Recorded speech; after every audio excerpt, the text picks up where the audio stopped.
Donc, bienvenue pour ce webinaire numéro 6 avec Charline Schmerbert qui va nous parler aujourd'hui d'éco-anxiété et de solastalgie, les nouvelles émotions issues d'un monde fini, complexe et incertain. Charline qui est praticienne en psychothérapie avec l'approche de l'analyse psycho-organique, dont elle nous parlera peut-être. Charline, c'est une prise de conscience individuelle et personnelle de la dégradation environnementale qui vous a mis sur la voie de la psychothérapie. Il y a quelques temps. À l'époque, vous vous sentez sensible aux phénomènes environnementaux et aux récits d'effondrement systémique de notre civilisation. Et il est difficile pour vous d'en parler, notamment dans un contexte professionnel. Et en écho à cette prise de cette conscience-là, en 2019, vous lancez le site solastalgie.fr. Partagez vos recherches et proposez un accompagnement à des personnes qui seraient elles aussi sensibles à cet état du monde. En 2019, vous réalisez une enquête en France sur ces deux sujets, l'éco-anxiété et la solastalgie, qui reçoit plus de 1200 réponses en un mois et qui donne à voir un peu plus l'ampleur du phénomène. Enquête disponible d'ailleurs sur votre site. Vous retrouverez le lien dans le chat et par la suite dans la rediffusion. Et aujourd'hui, vous accompagnez des individus en séance en tant que psychothérapeute sur ces sujets-là. Et vous proposez aussi des accompagnements de groupe, notamment en entreprise, en intervenant aussi parfois dans des séminaires et des tables rondes, pour faire de la sensibilisation sur ces souffrances psychiques, en lien aussi avec d'autres thérapeutes avec lesquels vous êtes en train de créer une association. Enfin, en complément de cette formation de psychothérapeute en analyse psycho-organique, vous explorez par ailleurs la pratique du Shinrin-yoku, une méthode japonaise de sylvothérapie, dans la perspective de nous réancrer en tant qu'humains dans la toile du vivant. Rien que ça. Alors, face à ce monde complexe, fini et incertain, qu'est-ce que l'éco-anxiété, la solastalgie et comment l'accompagner? La parole, Charline, est à vous pour cette présentation sur ces sujets. Alors, je vais commencer par vérifier que je peux bien vous partager mon écran. Hop. Alors, est-ce que vous pouvez juste me faire un petit signe pour m'indiquer « Ok, c'est bon ». Bon, déjà, pour commencer, merci à Maïté et à Philippe et à toute l'équipe de l'ADEME dédiée à l'organisation de ce webinaire pour m'avoir invitée aujourd'hui. Je suis ravie de partager ce webinaire avec vous. Alors, donc, pour commencer, je vous propose de revenir un peu sur le vocabulaire, de manière à ce qu'on puisse un peu plus savoir de quoi on parle. Éco-anxiété, solastalgie, c'est des notions qui parfois sont un peu floues. Donc, je vous propose de revenir sur les définitions et aussi sur l'hétérogénéité de ce vocabulaire. C'est-à-dire que j'ai mis en gras éco-anxiété et solastalgie qui sont les notions les plus utilisées. Mais depuis ces dernières années, on voit arriver notamment, principalement dans les médias, d'autres terminologies comme dépression verte, burn-out, deuil écologique, détresse environnementale, angoisse climatique, mélancolie du futur.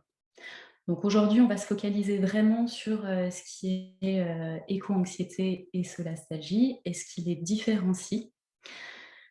Il n'y a pas encore énormément d'études empiriques sur ces sujets-là. Ça a été beaucoup plus creusé dans la littérature internationale et plutôt chez les pays anglo-saxons, notamment aux États-Unis, au Canada et en Australie. Donc, je vais vous citer deux définitions de l'éco-anxiété qui ont été faites. Donc, la première par Susan Clayton, qui est chercheuse à l'université de Yale et qui a mis en place une échelle de mesure de l'éco-anxiété. Donc, elle parle de l'éco-anxiété en ces termes. Elle la définit comme une anxiété associée aux perceptions du changement climatique, même chez les personnes qui n'ont pas personnellement subi d'impact direct. Deuxième et dernière définition de l'éco-anxiété, je vous cite la géographe canadienne Ashley Kunsolo, qui a beaucoup travaillé avec les peuples autochtones au Canada. Et elle parle de l'éco-anxiété comme l'appréhension et le stress liés aux menaces anticipées sur les écosystèmes. Voilà, donc pour différencier un peu ces deux notions, alors l'éco-anxiété et la solastalgie, on les utilise souvent l'une pour l'autre, néanmoins il y a des différences entre ces deux termes. La première, c'est en termes de date de création, si je peux le dire comme ça. Le concept le plus ancien, c'est l'éco-anxiété. C'est un terme qui a émergé dans la sphère publique dans les années 1990. C'est une journaliste, Lisa Leff, qui l'a utilisé pour la première fois pour qualifier le sentiment, la détresse que ressentait la population du fait de beaucoup de pollution dans la baie de Chesapeake.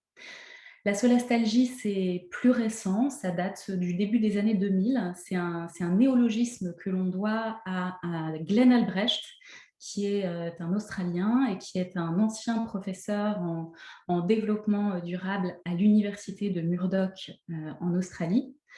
Et donc, il a créé ce terme suite à une étude qu'il a faite au début des années 2000. La différence majeure entre ces deux termes, enfin en tout cas ces deux émotions, elle se situe dans la temporalité de la détresse que vit le sujet. C'est-à-dire que pour l'éco-anxiété, c'est une projection vers l'avenir, il va y avoir un phénomène d'anticipation, et c'est ça qui va générer chez les individus tout un panel d'émotions. Alors que pour la solastalgie, c'est l'expérience directe de désolation et de perte faite dans un environnement. Donc, dans tout ce qui touche à l'éco-anxiété, on parle d'une détresse prospective, donc vraiment en lien avec ce qui peut advenir dans le futur. Et la solastalgie, c'est vraiment la constatation entre ce qui a été perdu ou ce qui s'est dégradé comparé à ce qu'on a connu précédemment. Pour rebondir sur cette idée d'anticipation, il y a une psychiatre américaine qui s'appelle Liz Van Susteren qui parle de l'éco-anxiété comme un stress pré-traumatique. Donc, on retrouve bien cette notion d'anticipation. Et pour approfondir un peu le néologisme créé par Glenn Albrecht, la solastalgie, c'est fait du terme latin solatium, qui veut dire réconfort, et de la racine latine algie, qui est donc relatif à la douleur. Donc c'est vraiment la perte de son lieu de réconfort. On peut faire un parallèle avec le sentiment de nostalgie. Vous ressentez tout un panel d'émotions dans la nostalgie par rapport à un lieu que vous avez quitté. Dans la solastalgie, vous ressentez éventuellement ce même panel d'émotions, mais dans un lieu dans lequel vous êtes toujours. Alors, en termes de profil type, qui est-ce que ça touche l'éco-anxiété? Là, je m'appuie sur donc, des études empiriques qui sont issues de la littérature internationale. Ce qui émerge, les grandes tendances, c'est que l'éco-anxiété auront tendance à être plus éco-anxieux les femmes en termes de genre, les femmes que les hommes. Ça va plus toucher les jeunes que les adultes plus âgés, parce que c'est eux qui sont conscients, ils sont plus conscients de la réalité des problèmes environnementaux, et parce que c'est eux qui vont voir la suite de ces différents phénomènes, donc être peut-être plus touchés et plus concernés dans le futur que les adultes plus âgés. Il y a bien évidemment les minorités, les peuples autochtones qui sont au contact de la terre et qui voient notamment la fonte des glaces qui vient perturber toute la manière dont ils étaient organisés jusqu'à présent, donc leur mode de vie. Et là, ça va toucher vraiment plutôt les personnes âgées qui transmettent en fait les rites et les modes de vie de génération en génération. D'un point de vue professionnel, il y a certains métiers, ça c'est vraiment quelque chose que je constate dans ma pratique, il y a certains métiers qui sont beaucoup plus exposés que d'autres, les scientifiques, les climatologues, les agriculteurs, les jeunes aussi, qui font des études en lien avec tout ce qui est écologie et climat. Il y a une population les CSP+, sont un peu plus informés, ils ont plus accès à l'information, donc auront plus tendance à être un peu plus éco-anxieux. Et les personnes à faible revenu, à difficultés financières, avec une faible qualité de vie aussi, on constate qu'il y a une anxiété qui est plus importante. C'est quelque chose que je recoupe un peu, moi, dans ma pratique. Après, je reçois, moi, des gens entre 19 et 45 ans. Donc, on en revient un peu à cette idée de jeunes adultes. C'est des personnes qui arrivent souvent dans une forme de crise existentielle avec une perte de sens et qui sont conscients, qui ont vécu une forme de choc, de prise de conscience d'un monde qui dysfonctionne et que et l'éco-anxiété, elle est vraiment liée, et on va le voir après, au fonctionnement global du monde. Pour caractériser un peu l'éco-anxiété et la solastalgie, là, je vais m'appuyer sur l'enquête que j'ai faite fin 2019. Je vais vous partager rapidement 4 enseignements qui sont extraits de cette enquête. Le premier, c'est comme disait Philippe tout à l'heure, j'ai mis en ligne cette enquête un mois, et en un mois, j'ai eu plus de 1200 réponses. J'avais fait un questionnaire de 35 questions et j'avais laissé beaucoup de questions ouvertes, ce qui était très difficile à traiter d'ailleurs parce que il y avait un grand besoin de parler. Donc, en traitant cette enquête, j'ai vraiment pris conscience qu'il y avait beaucoup de personnes qui avaient besoin de pouvoir mettre des mots sur ce sujet-là. Donc ça a été vraiment le premier enseignement. Deuxième enseignement, c'est en lien avec ce que je vous disais un peu tout à l'heure.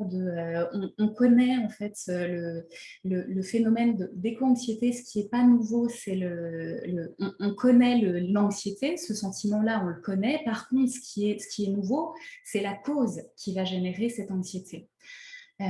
Au cours de cette enquête, j'ai interrogé les participants. Je leur avais demandé de base de noter à peu près 9 facteurs sur une échelle de 0 à 5 par rapport à leur degré d'anxiété, sur tout ce qui concernait un peu des phénomènes environnementaux et sociétaux. Notamment, par exemple, la perte de la biodiversité, l'acidification des océans, etc. J'ai posé ensuite une question ouverte en leur demandant s'il y avait d'autres facteurs qui pouvaient générer chez eux de l'éco-anxiété. Et donc, j'ai été assez surprise de voir tout ce qui a émergé, que j'ai classifié en 6 thématiques, mais qui m'ont vraiment permis de comprendre que cette éco-anxiété, c'est une anxiété qui est systémique. Elle est en lien avec tout un fonctionnement du monde. Notamment, ça venait toucher en extrayant un peu les verbatims. Ce qui a émergé, c'était des peurs, donc bien évidemment en lien avec l'environnement, mais aussi avec les phénomènes sociaux, les injustices, les inégalités, des craintes de voir par exemple l'économie qui s'effondre, des craintes en termes de politique et de géopolitique. Il y a aussi tout ce qui touchait à ce que j'ai appelé un peu les menaces systémiques, comme les peurs de se retrouver à nouveau dans des guerres, dans des risques sanitaires, avec aussi une montée des extrêmes et une atteinte aux besoins de base, notamment l'atteinte aux besoins de base en eau, pénurie de médicaments, etc. La sixième thématique, c'était vraiment la sphère individuelle, avec des questions autour de la nature humaine, de la mort, de la question de la solitude, de comment est-ce que les gens réagissent en temps de crise. Est-ce qu'il y a un phénomène d'entraide ou est-ce que c'est un peu chacun pour soi? Ça, c'est vraiment le deuxième plus grand enseignement de cette enquête, c'est qu'on est face à une angoisse qui est systémique. Là, ça va recouper un peu avec le brise-glace du début du séminaire. J'ai demandé aux participants de l'enquête s'ils ressentaient autre chose que de l'anxiété du fait des phénomènes actuels du monde. Et j'ai été donc encore surprise du nombre de ressentis qui ont été partagés. Alors, ce n'est pas que des émotions, mais il m'a semblé intéressant de les garder. Donc, j'ai compté 175 ressentis différents. Je n'aime pas classifier les ressentis en positif, négatif. Néanmoins, il y avait des grandes tendances qui ont émergé. Il y avait 114 termes qui étaient plutôt négatifs, donc comme la colère, la tristesse, la peur, la culpabilité, l'impuissance, le désespoir, des choses qu'on a retrouvées tout à l'heure en introduction, dans ce que vous avez partagé. Et il y avait 65 termes qui étaient plutôt rapprochés à quelque chose de positif, comme l'espoir, la joie, l'envie d'agir, des choses comme ça. C'est le troisième enseignement de cette enquête-là. Et le dernier, c'est j'ai interrogé le panel sur l'impact de l'éco-anxiété sur leur rapport à l'action, sur leur mise en mouvement et comment ça agissait comment ça venait impacter leur quotidien. Et donc, il y a eu 3 tendances qui se sont dessinées. Pour 30% des participants, l'éco-anxiété générait une forme de paralysie. Ça venait paralyser, vraiment figer l'individu dans différentes sphères de sa vie, dans sa sphère personnelle, mais également dans la sphère professionnelle, avec des personnes qui disaient qu'elles n'arrivaient plus à aller travailler, par exemple, qu'elles ne trouvaient plus le sens du métier dans lequel elles travaillaient. Voilà, donc ça, c'était une première tendance pour 30% des gens. Pour 9% des participants, il y avait une forme d'ambivalence entre une oscillation entre envie d'agir et puis mise en mouvement, et puis après quelque chose qui redescend avec une impuissance qui revient et qui bloque l'action. Donc ça, c'est quelque chose, des fluctuations qu'on peut retrouver notamment dans la courbe de deuil, qui avait été définie par Elisabeth Kübler-Ross. On voit bien que les émotions, elles fluctuent. On ne reste pas enfermé dans une phase. Donc cette notion d'ambivalence est caractérise bien le processus. Et enfin, pour 61% des participants, l'éco-anxiété, elle leur permettait de se mettre en mouvement. Et là aussi à différentes échelles. À l'échelle personnelle, par exemple, les personnes avaient partagé le fait de mettre en place des transitions écologiques au sein de leur foyer, de changer de mode de consommation, de changer de mode de transport, mais ça venait aussi toucher la dimension collective. En termes d'action, certaines personnes mentionnaient le fait de rejoindre des associations, de commencer à s'engager, de militer, de rejoindre aussi une dimension plutôt politique, de s'engager de manière à essayer de faire transformer le système en profondeur. Le dernier enseignement que je n'ai pas noté, mais que vous retrouverez dans l'enquête si vous allez regarder un peu plus le détail, le 5e enseignement, c'était que ce qui était vraiment utile pour les participants et ce qui leur permettait de traverser cette éco-anxiété, c'était l'importance de la reconnexion au vivant. Voilà. Alors maintenant, comment est-ce qu'on traverse l'éco-anxiété pour cultiver la résilience ? Comme je vous le disais un peu tout à l'heure, l'éco-anxiété, ça touche les individus à travers différentes échelles. Alors, bien évidemment, ça touche le prisme individuel, mais pas seulement. Ça touche aussi tout ce qui est organisation et territoire. Donc, travailler sur la résilience des individus, c'est bien évidemment, c'est essentiel. Ça fait partie des moyens de transformer en profondeur notre société. Alors là, ça, c'est quelque chose que moi, je suis amenée à faire dans le cadre de mon cabinet, d'amener les personnes à travailler sur plus de résilience émotionnelle. J'imagine que vous êtes familier avec le terme résilience. Je vais vous donner une définition qui est plus raccrochée à l'angle, enfin, au champ de la psychothérapie. Il y a Boris Cyrulnik qui a beaucoup travaillé sur ce terme-là de résilience, et il le définit comme la capacité de l'individu à dépasser un traumatisme. Dans la crise écologique qu'on est en train de vivre, cette crise, elle est actuelle et prospective. C'est-à-dire que contrairement à d'autres traumatismes où on peut se dire, bon, ben, on a mis le traumatisme derrière et puis là, on avance, là, on est face à quelque chose qui reste actif. D'où l'importance de travailler sur la dimension émotionnelle, sur vraiment la préparation corporelle et mentale à tout ce qui risque d'advenir. Et là, je fais un peu le lien avec la formation qui a été la mienne. Moi, j'ai été formée en analyse psycho-organique, qui est une méthode qui met vraiment le lien sur l'unité de l'être et sur l'unité psycho-organique, donc le lien entre le corps et l'esprit. Moi, j'accompagne vraiment les personnes dans la recherche de cette résilience émotionnelle. Ça touche aussi les organisations, donc les entreprises. Moi, je m'aperçois que j'ai des demandes d'entreprises où les salariés sont en souffrance du fait de souvent une grande dissonance cognitive. C'est des personnes la dissonance cognitive, c'est le sentiment de malaise qu'on ressent quand les actions qu'on fait sont déconnectées de nos valeurs. Donc, on ressent un peu un sentiment de mal-être. Et ça, c'est quelque chose que je constate dans beaucoup d'entreprises, en tout cas chez certains salariés qui, petit à petit, vont avoir du mal à trouver vraiment vont perdre le sens de leur travail.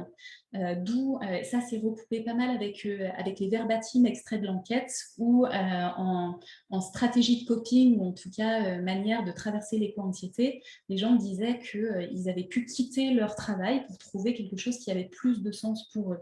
Donc il y avait un mécanisme de réorientation. Et il y a aussi des grandes entreprises, notamment la société Carbone 4, qui est plus exposée. En fait, il y a des publics, comme je le disais tout à l'heure, qui sont plus exposés que d'autres à ressentir des formes d'éco-anxiété, d'où l'importance de mettre dans ce type d'entreprise à libérer la parole et à permettre aux individus de pouvoir s'exprimer aussi sur ce qu'ils vivent. Et donc ça, c'est des choses qui se mettent en place dans certaines entreprises de manière à ce que les individus puissent aussi être pris en compte dans leur malaise et du fait de l'exposition de certains métiers. Certains métiers sont vraiment plus à risque que d'autres quand il s'agit de tout ce qui est dérèglement climatique et problématiques de transition systémique. Enfin, pour parler de la résilience territoriale, j'ai envie de vous renvoyer vers un article que je pourrais vous envoyer, qui a été publié dans Reporter et qui parlait du risque de faire de l'éco-anxiété une pathologie. Si on fait de l'éco-anxiété une pathologie, on va concentrer cette pathologie sur les individus. Or, c'est très important qu'on puisse bien prendre conscience qu'il faut aller traiter la source du problème, à savoir la manière dont notre système fonctionne, et penser vraiment à changer de paradigme et pas seulement se focaliser sur la souffrance individuelle, même si, bien évidemment, c'est très important de pouvoir prendre en compte les différents symptômes et l'anxiété des personnes qui sont amenées à ressentir ou tout ce panel d'émotions que peuvent ressentir les individus. Néanmoins, si on pathologise l'éco-anxiété, si on en fait vraiment quelque chose qui va être dans le DSM, dans les maladies mentales, ça risque de nous détourner vraiment de l'action collective et de vraiment dépolitiser le sujet.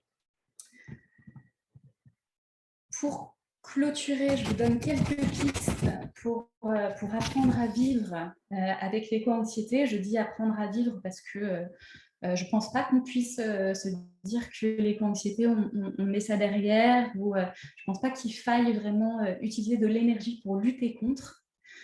Là aussi, les quelques pistes, elles vont toucher l'intégralité du système, c'est-à-dire que ça va toucher, les pistes que je vous propose, c'est à la fois pour les individus, mais également pour l'ensemble des humains que nous sommes, et également ça touche la sphère du vivant. Donc c'est vraiment les trois domaines, enfin les trois pôles sur lesquels moi je travaille avec mes patients. Donc, quelques pistes en termes individuels. L'important, c'est de pouvoir un peu aujourd'hui réunir le corps et l'esprit à travers des actions, notamment comme la méditation, qui permettent de travailler sur la résilience émotionnelle. D'où l'importance de donner aussi une juste place aux émotions, de pouvoir en parler, de pouvoir mettre des mots sur ce qu'on ressent. Le plus on aura conscience de ces vulnérabilités, le plus on sera en capacité d'y répondre et de trouver des ressources aussi qui permettront de travailler sur la sécurité intérieure. Je m'aperçois aussi beaucoup que les patients qui arrivent à mon cabinet sont dans un grand sentiment d'urgence, en lien avec le choc souvent d'une prise de conscience et une recherche de solutions rapides, d'où l'importance de se réancrer dans le présent et de pouvoir vraiment densifier le temps présent. Pour lutter contre l'impuissance, moi j'invite vraiment les gens à chercher ce qui fait sens pour eux et ce qui leur permet de se sentir utile au quotidien. Et je stimule aussi tout ce qui est capacité d'émerveillement et imaginaire, et je les invite à continuer à rêver. Pour tout ce qui est le lien, le fait de restaurer le lien avec les autres humains, Trois pistes qui me semblent essentielles, c'est la preuve par l'exemple. Ça ne sert à rien d'essayer de convaincre les autres, mais c'est plus important de montrer ce qu'on fait et de chercher à embarquer les gens par ce biais-là. Et c'est important de considérer la diversité comme une richesse. On est tous des cohabitants de la Terre, on a tous quelque chose à y faire et c'est important de pouvoir respecter ça. Autre principe, regarder au-delà de soi et lâcher la vision occidentalo-centrée. Il y a des pays qui sont déjà en proie à l'éco-anxiété et la solastalgie depuis bien plus longtemps que nous. Donc, les actions qu'on pose aujourd'hui, elles ont des conséquences dans les autres pays. Donc, bien penser qu'on fait partie d'un grand tout et que nos actions, elles ont un impact sur d'autres que nous. Enfin, mettre l'accent sur la sécurité relationnelle, c'est vraiment tisser des liens les uns avec les autres et puis s'appuyer sur les ressources que chacun a individuellement et les mettre en commun. Enfin, et je m'arrêterai là-dessus, le dernier pôle, c'est vraiment l'importance pour moi de restaurer le lien avec le reste du vivant.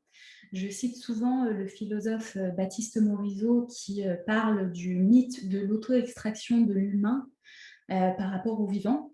Ça me semble une piste vraiment très intéressante dans cette idée de retrouver pour nous une juste place dans cet écosystème. On a tenu vraiment, enfin, on a été nourri par l'idée de l'homme maître et possesseur de la nature. Or, on fait partie de l'écosystème. Donc, c'est important de pouvoir lâcher cette vision anthropocentrée et de favoriser le sentiment de reliance au vivant. Un outil pour travailler sur le fait de faire revenir aussi la joie, c'est le sentiment de gratitude qui permet de sentir aussi la reconnaissance pour quelque chose d'autre que soi-même. Et enfin, quelque chose qui peut être un outil, un appui très important. Et puis ça parlera aux personnes en fonction de leur croyances, mais c'est tout ce qui touche à la dimension spirituelle. Voilà, alors il y a probablement plein d'autres pistes qui seront j'espère, qui viendront s'ajouter à celles que je vous propose là. Je clôture en disant que voilà, on a encore la possibilité de faire quelque chose aujourd'hui avec le constat qu'on a pu faire des différents phénomènes. Il est question maintenant de faire des bons choix pour nous et pour les générations à venir. Voilà.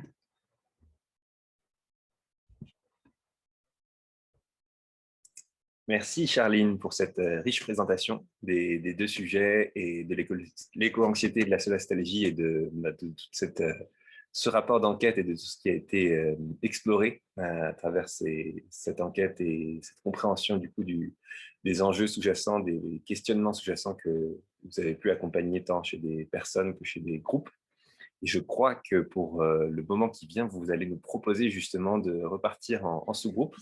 On vous propose dans l'immédiat de partager les fruits de vos échanges dans le chat, éventuellement les ressources clés que vous avez identifiées pour aller vers plus d'éco-sérénité. Et donc, on vous invite pour ça à cliquer sur la bulle Converser et à partager ici et là quelques ressources que vous avez identifiées pour traverser ces phases d'éco-anxiété, de solastalgie. Voilà, qu'est-ce que vous utilisez, vous, pour aller de l'avant? Et donc, on vous propose de prendre quelques moments de partage dans le chat de ces ressources. Et donc, on a Terre et Cité, acceptation de devoir composer avec les changements à venir, l'inquiétude concernant l'avenir des jeunes générations, la spiritualité, les petits rituels du quotidien. Nanja nous partage méditer, se reconnecter à la nature. N'hésitez pas à partager dans le chat d'autres rituels, d'autres inspirations, d'autres manières de traverser ces phases d'éco-anxiété et de solastalgie. Ludovic nous partage l'idée de remettre du sens et d'investir dans les collectifs, d'agir sur le terrain ici et maintenant. Charlotte, l'idée de passer du temps dans la nature, d'observer les choses simples et de s'émerveiller. Militer, s'engager dans des actions ou en politique. On a déjà.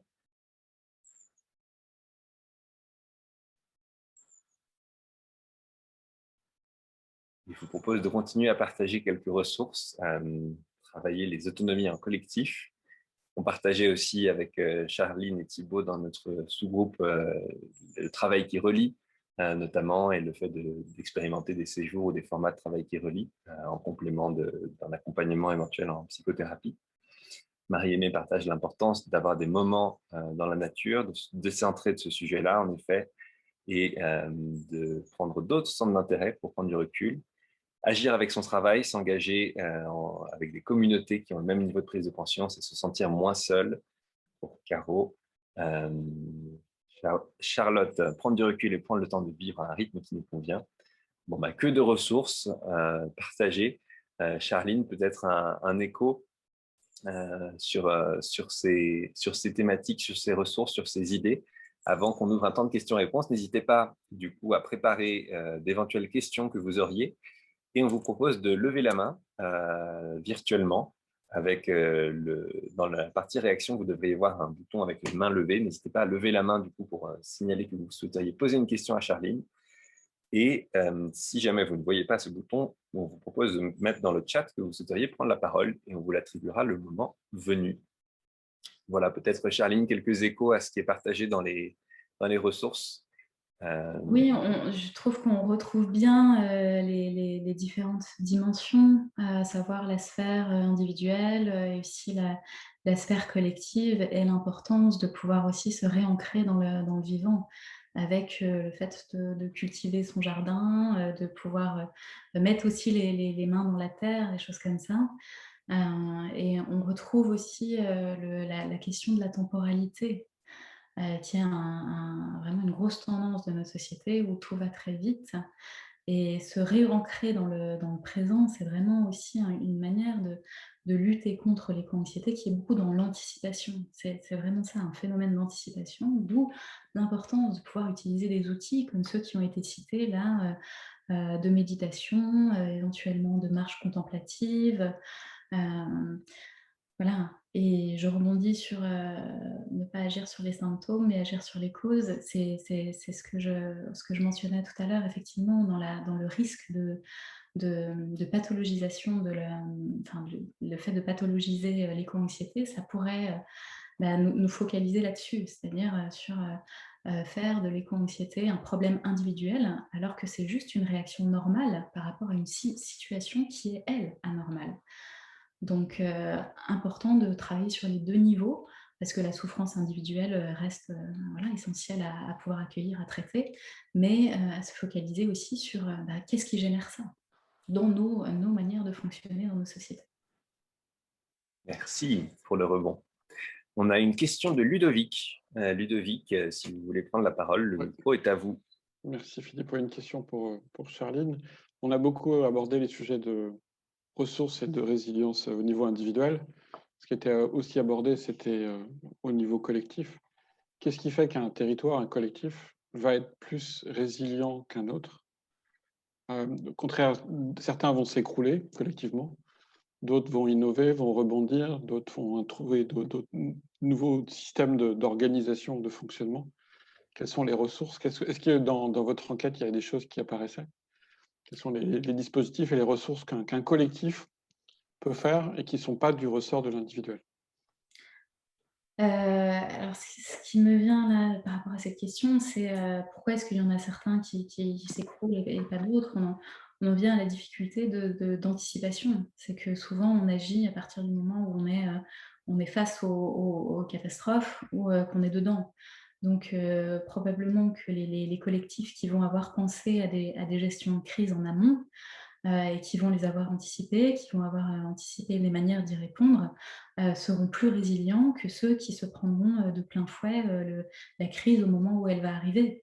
On en revient avec, si je fais un parallèle là, à la dimension individuelle, c'est quand on travaille en se préparant sur les éventuels traumatismes qui peuvent advenir, le jour où ils arrivent, je vais le dire un peu familièrement, mais la claque fait moins mal parce qu'on a déjà anticipé, donc on a déjà travaillé sur des outils, des ressources pour pouvoir y répondre.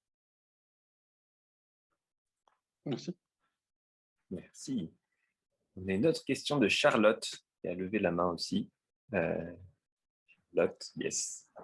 Oui, merci beaucoup, du coup, Charline, pour tout ce que vous nous avez partagé. Je crois que j'ai été, et c'était le cas dans mon sous-groupe, particulièrement frappée par le bien que ça fait en fait de mettre des mots sur ces choses-là et de voir que c'est connu, considéré, qu'il y a beaucoup de gens qui sont touchés et voilà, donc les choses sont définies effectivement. Et au vu de ce ressenti que j'ai, c'est pas forcément tant une question, mais une réflexion que j'ai. Je me pose la question de comment faire. Il y a probablement beaucoup de personnes qui ressentent cette éco-anxiété sans savoir que c'est le cas.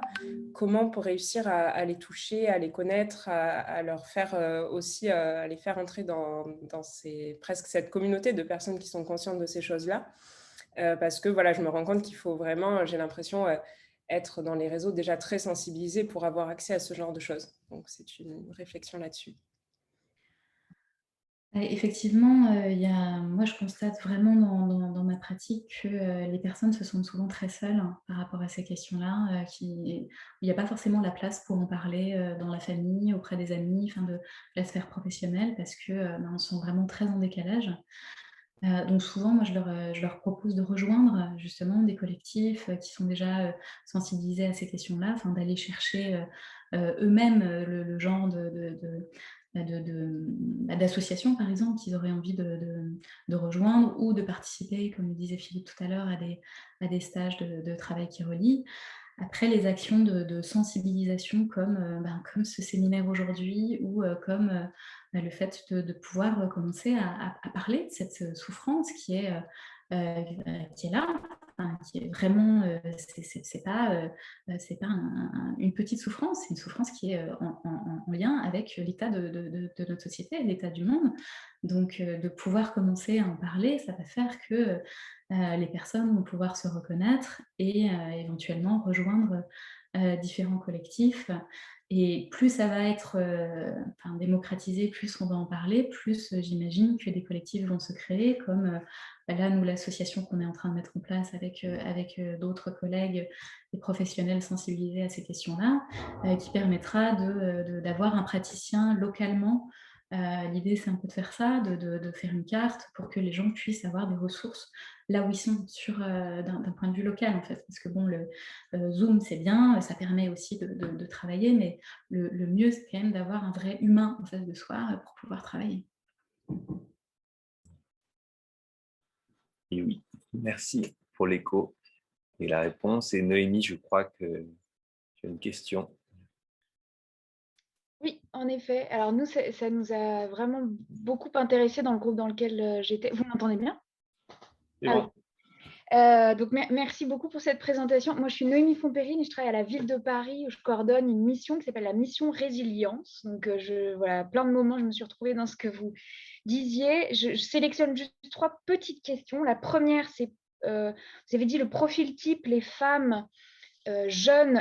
On s'est un petit peu interrogé pourquoi, avec le rapport évidemment aux enfants, à la question de l'engendrement dans ce contexte-là, est-ce que c'est quelque chose que vous observez et est-ce que vous pourriez nous en dire davantage?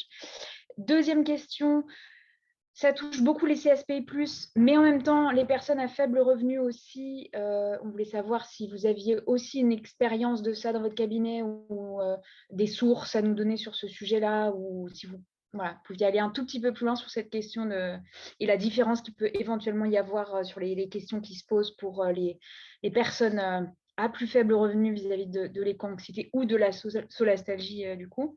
Et troisième question, rapide aussi, sur le rôle de la collectivité dans tout ça. Moi, je me suis beaucoup interrogée du coup sur la... on n'intègre pas ça, comme vous le disiez, dans les maladies mentales, donc pas de pathologisation, sinon dépolitisation. Et donc, comment néanmoins prendre ça en compte dans l'organisation, dans les travaux avec les organisations syndicales? Est-ce que par exemple, pour des personnes que je ne citerai pas, mais qui sont tous les jours à regarder la catastrophe en face, etc., de se dire qu'il y a un sujet un peu de pénibilité, de poids sur les épaules et comment c'est pris en compte dans le management et dans l'organisation, donc pour la ville en tant qu'organisation, mais aussi en tant que territoire. Est-ce qu'une municipalité, un département, les pouvoirs publics plus généralement, le service public peut avoir à un moment donné un rôle vis-à-vis des personnes, des citoyens, pour les accompagner dans ces questionnements-là, dans ces problématiques liées à l'éco-anxiété, à la solastalgie. Je suis désolée, ça fait 3 questions qui sont très différentes les unes des autres en plus.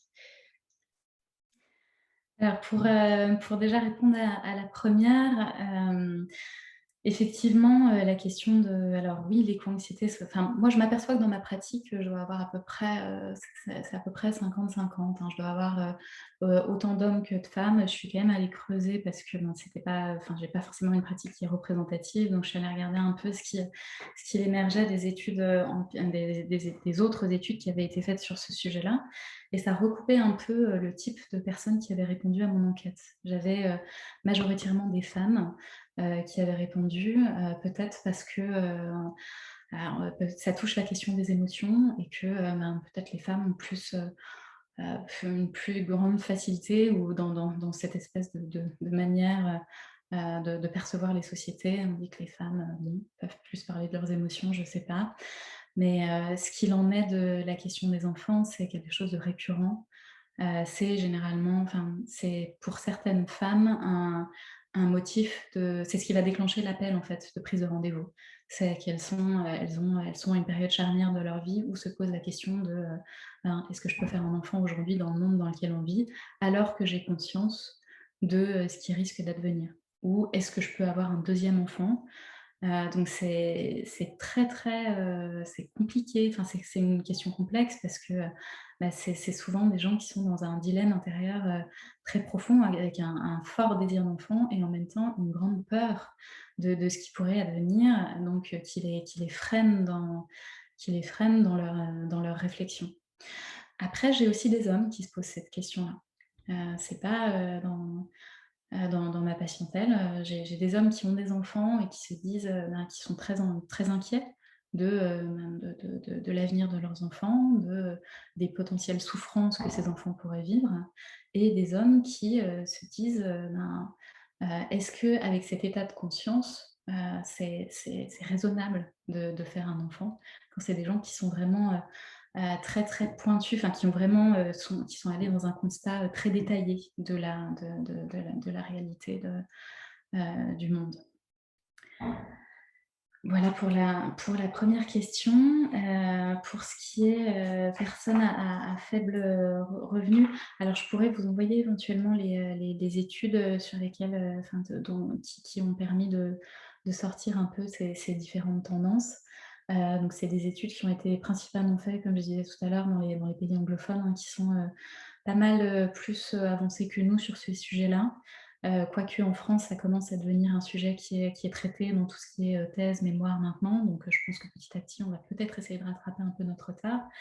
Mais quand on doit transformer nos modes de vie, ce qui est, par exemple, pour rebondir sur ce qu'on disait tout à l'heure dans le petit groupe avec Philippe, se lancer des défis un peu de zéro déchet, de consommation enfin, d'un point de vue local, etc. Ben, le problème, c'est que ça coûte cher en fait. Ça coûte cher, donc être conscient de ça, ça nécessite de changer son mode de vie de manière à réduire la dissonance cognitive qu'on ressent.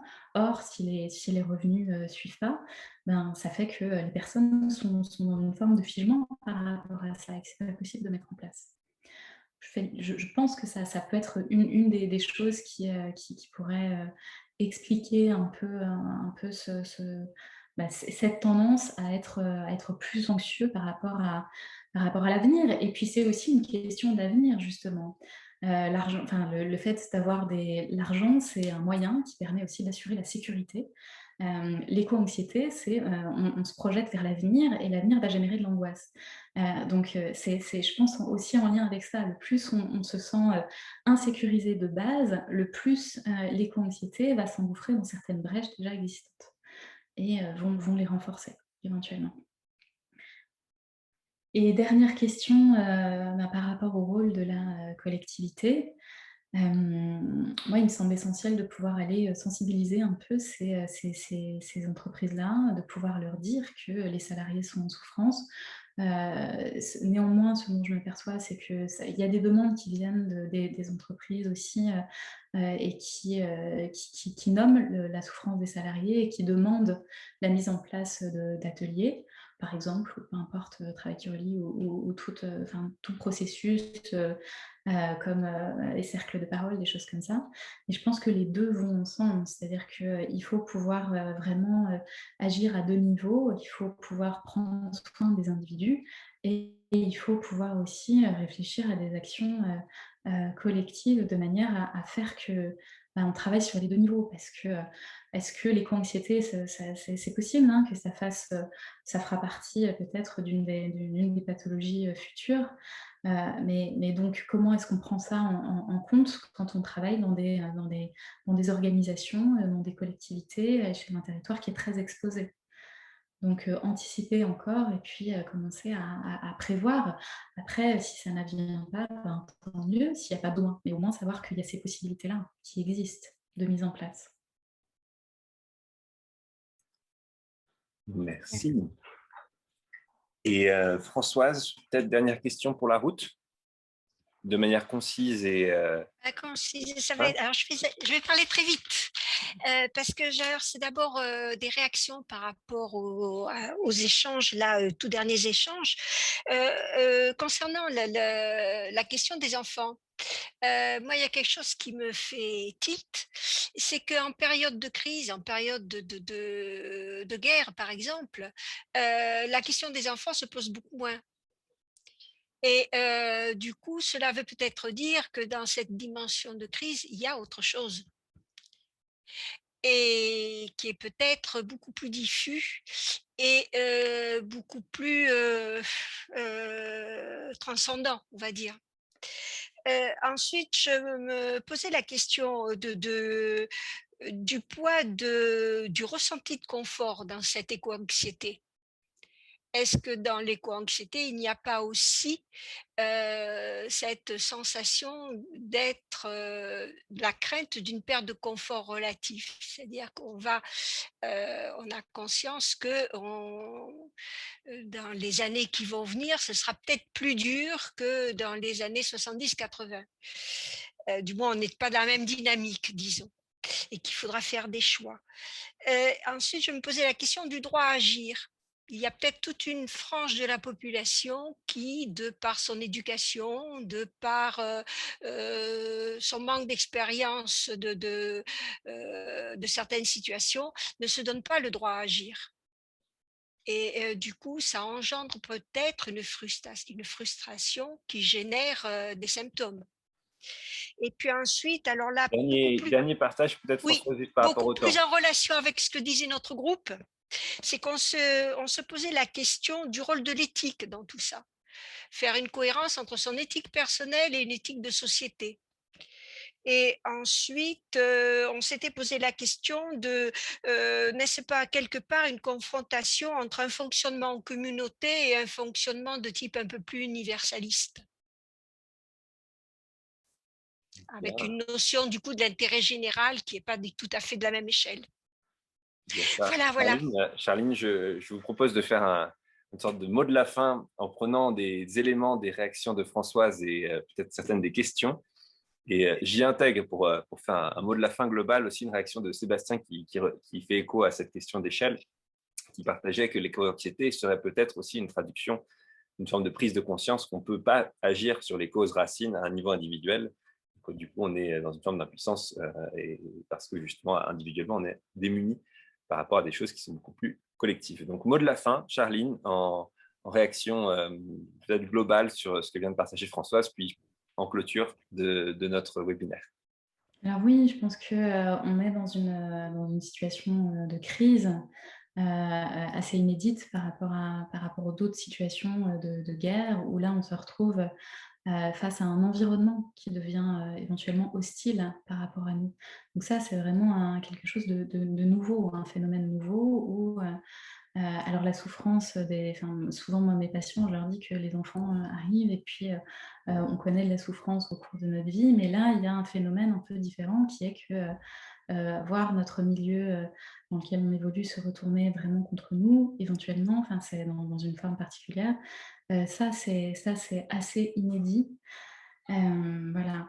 Et par rapport à ce que vous disiez du bouleversement du confort, c'est certes, on va devoir renoncer à beaucoup de choses et on va devoir changer nos modes de vie.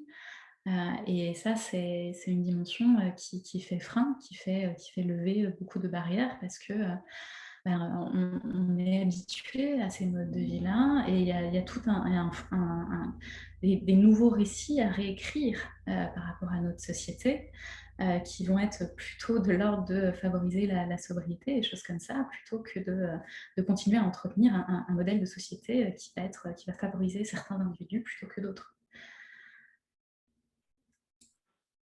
Et Voilà. un dernier mot peut-être pour nous donner de l'élan avant qu'on se quitte. Et un dernier mot pour donner de l'élan, je vais revenir sur ce que je disais au tout début, là, dans le partage en petits groupes. C'est à chaque fois que je participe à ce genre de table ronde, de conférence, je suis très touchée de voir que c'est un sujet qui commence à exister et dont on peut parler. Donc ça me donne en tout cas à moi beaucoup d'espoir de voir des futures solutions, ou en tout cas des futures anticipation de gestion de crise dans les années ou dans les mois à venir. Bien, merci. Un grand merci, Charline. On peut tous applaudir, soit avec les mains, soit avec les réactions, soit avec le chat, et remercier Charline pour ce webinaire riche sur l'éco-anxiété et la solastalgie. Et du coup, on clôt ici ce webinaire-là.